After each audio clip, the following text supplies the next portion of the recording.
Welcome to the Geek Geek podcast, where it's void this week. It's just void, just me. I'm here without my co-host Beej because life came up again.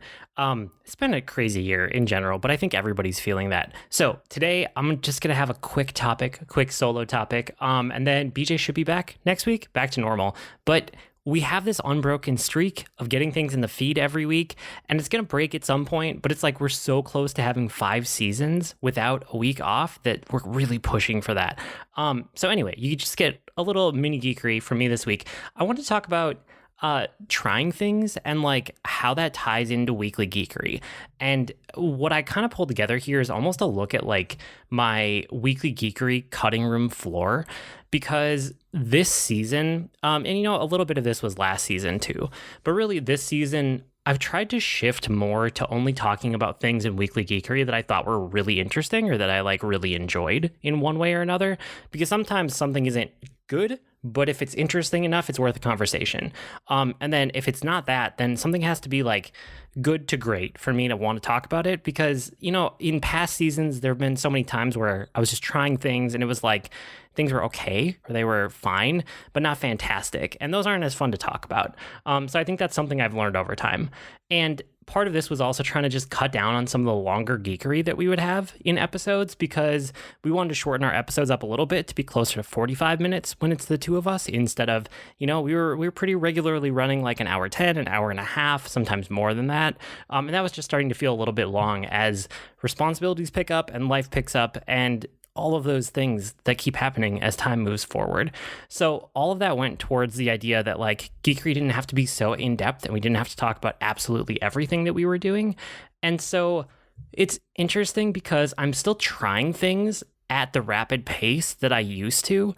And I'm realizing that I probably don't have to do that because we're not trying to fill as much space with Weekly Geekery every week. And it's interesting to realize how much this podcast has impacted how many different things I try and like pushing myself into new thing after new thing. And it's probably not a bad thing to kind of step back and just slow down a little bit and revisit some of the older things that I liked and give things a more of a chance instead of feeling like I always have to move on to the next thing right away. But be that as it may, I still, and again, if you've been listening for 5 seasons, you probably understand that like I do really like new things, and I do like to try a lot of things and then like judge them quick to see if I want to dig in deeper. So I'm still doing that a lot, like to a large extent. And because I'm trying things at that rapid pace that I move at, you know, it's interesting because the things that end up on the cutting room floor are really, it's the things that aren't great or really good or super interesting. It's like so many things that I try, and I would say the vast majority of things I try, you know, be it books, movies, games, whatever, they're fine. Like, they're fine. They're not actively bad, but they're not actively like good or great. They're okay. They're fine. They're middling, you know, and that's just the nature of things. Like, really, you're playing a game of large numbers where if you try enough things, you're going to find things that you really love or that are really great. But you have to be willing to try enough of them because so many things out there are just okay. And that's the nature of it, right?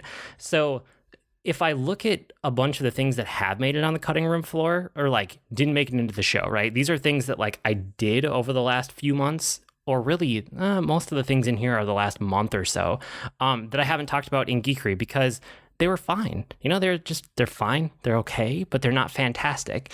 So I watched, you know, some movies and some shows that I tried out. Like I watched Rocket Man. I watched Bohemian Rhapsody. I guess I was in a 70s music mood just because I wanted to check out what those were about. I kept hearing good things. They weren't great. They were okay. You know, I tried Castlevania Season 3. It didn't click with me.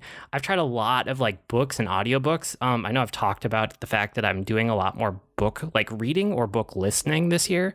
And Audible every month releases a selection of free books, and so I always download all of them, but then I rapidly will go through them and just like some of them I get 5 minutes in and I know this book isn't for me and I just mark it as finished and I'm like, okay, forget that book ever existed. But there's a bunch in here from the last month or two where I tried it and it was fine. It was okay, right? So there's this one called Once More Upon a Time. It was kind of like a romance set in typical fairy tale land type of thing. Interesting, but not fantastic. Henrietta and Eleanor was this retelling of like Jekyll and Hyde, but transported to modern day. Again, it was okay, but not great. And then The Long Way to a Small Angry Planet was like an interesting premise, but the book took too long to get there, so I kind of dropped it along the way. Alphabet Squadron was one. This one was not an Audible original. This is just a book that I picked up. And it's Star Wars, so I finished it, but I finished it and I was like, yeah, that's okay. I know there's a sequel coming out, but I'm not super jazzed for it. Even though I'll get around to it at some point, because I kind of read every Star Wars novel. It's just part of what I've done for so long that I always go read them, even if I don't end up loving that book. There's enough there for me in each one to build on the world that I still get something out of them. And there was also an Alexander Hamilton biography, because I'm getting psyched for the Hamilton like live action recording that they did, the original Broadway cast that's going to be on Disney Plus. Super excited for that. So I actually went through the biography that Lin-Manuel Miranda based that show on. It was like the first thing that got him interested in Hamilton. And that was a super long book. I think in audiobook form, it was like 45 hours or something like that. And there's a lot of good information in there. And I feel like I understand Alexander Hamilton better, but I wouldn't ever recommend it to somebody because it's so dry and so long. And it's a biography. It's not like an interesting memoir slice of life. It's like a full on biography. And then I did some stuff like Magic the Gathering, Ikoria. The book that came out for that, like the companion piece, was called Imprisonment. It's like Sundered Bond or something like that. It was, again, just fine.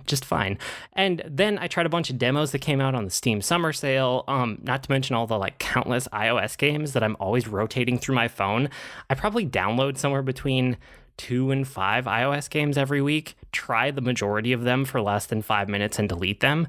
So when I do bring one up, it means that I actually like it, because I've probably sampled like somewhere between 20 and 50 between when I actually bring them up on the podcast and mention them. And I bring up all of this because I'm really trying to like mentally shift into being okay with going back and like revisiting things and reconsidering things and digging into I know myself enough not to think that I'm going to find my forever game, that I'm going to have one game and that's all I play. And I know there's people out there that do that, but I also know that's not me.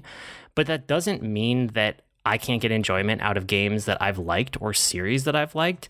But I'm always so like relentlessly moving forward that I'm really trying to take this year to like, you know, occasionally step back. And that's kind of where, you know, Hitman 2 has been coming up in my geekery, because I'm doing this deep dive into it that I didn't have time for when it first came out. And I'm realizing how much I love that game. But on top of that, you know, I'm seriously considering replaying the whole Final Fantasy series in order again for the second time in my life, because I love that series so much. It's one of my favorite video game series. You know, I've been thinking a lot about getting back into Magic the Gathering Arena because it was really fun for me. I just want it to come out on iOS. Like, as soon as it comes out on iPad, I don't see how that doesn't become a regular part of my life again. But I'm just hearing interesting things about the latest sets. So even though I'm a few sets behind, I'm kind of considering getting back into it sometime soon. And then there's this Magic the Gathering. There's a new format coming out called Jumpstart. And it looks like it has some of the best parts of Magic that I like and gets rid of some of the things I really don't like around deck building. So you just pick 2 different themes, and each one constitutes like a booster, which is basically like in this format, it's equivalent to like half a deck. So you just take 2 themes, you mash them up, and then you have your deck and you shuffle it and you play. And I like that because it gets rid of deck building, which is really my least favorite thing about Magic. But it would let me get into it right away. So I'm eyeing that one super hard. I really think I'm going to end up trying Jumpstart, even if I don't get back into the main Magic the Gathering or Arena at the moment.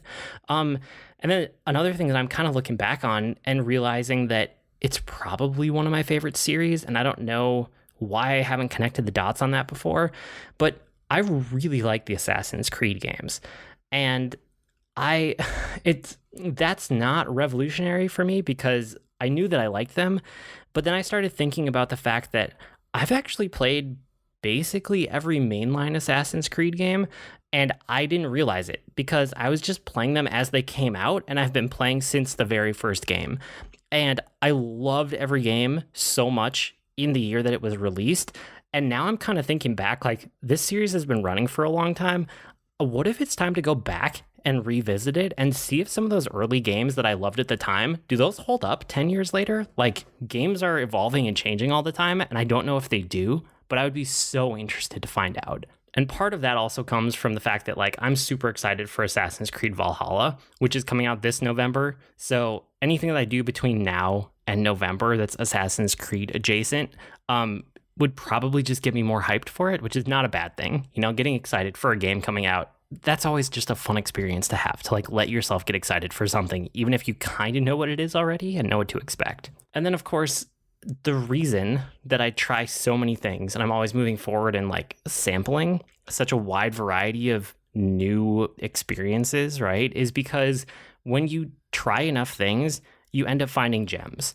And those are what I'm after. Those like gems that really jump out as something interesting, something new, something great, like any of those, right? Those are typically what make it into Weekly Geekery. So that's kind of how I build my segment, you know? I know BJ doesn't try out as many things, but he almost always has something to say about everything. And that's not bad. It's just the way he approaches it, right? And I love him for that. That's fantastic. But for me, I have to try so many things because if something is just fine, I don't have a whole lot to say about it. Like I run out of things to say very quickly because I gloss over it.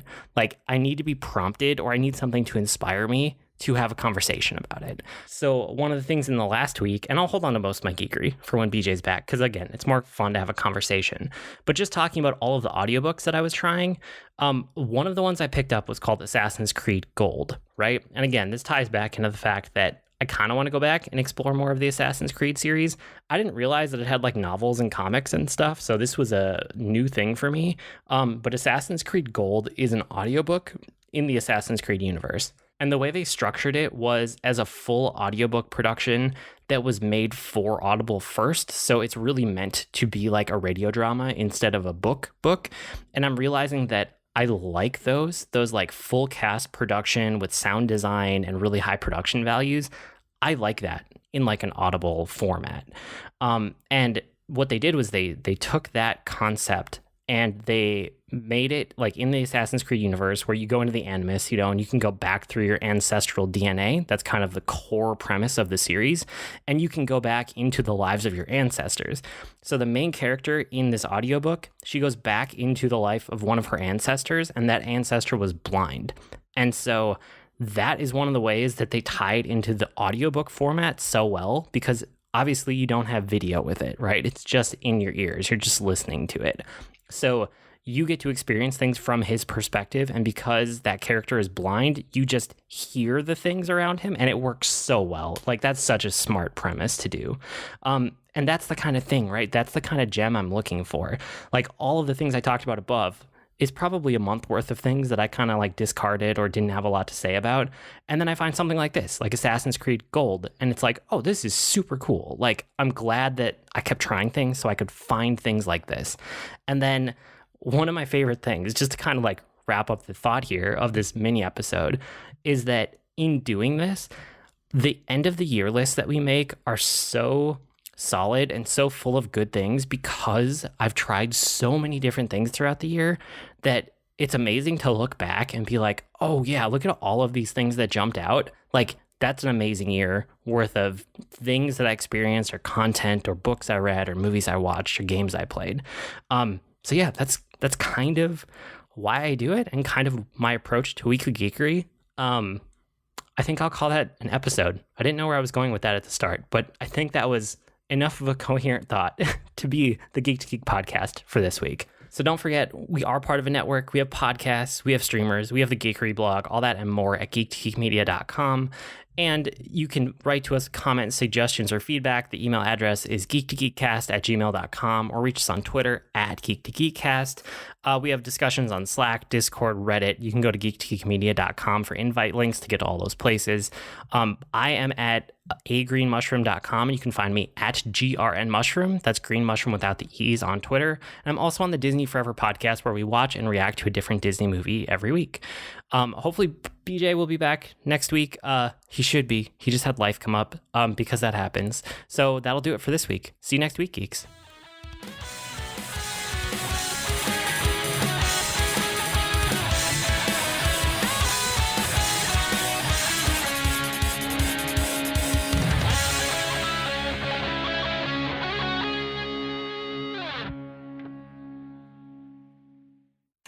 When toxic culture has you down. When you're just looking to laugh and have fun. Kick back and enjoy watching a video game. Or just make some new friends. It's time to visit the Geek to Geek Media Network, a community of podcasters, streamers, and bloggers. Well, more of a family than a community. All dedicated to geeking out about the things we love. Things like video games, Star Wars, comics, movies, K-pop, Disney Plus, Keanu Reeves, New. Or whatever our community decides is the next best thing. That's right. We have a great online community on Slack and Discord where we chat about our weekly geekery with listeners and viewers. and each other. Yep, and each other in real time, and we can't wait for you to join us. So come check us out at geektogeekmedia.com. and escape toxic fandom for something much more. Keanu. Yes, Keanu.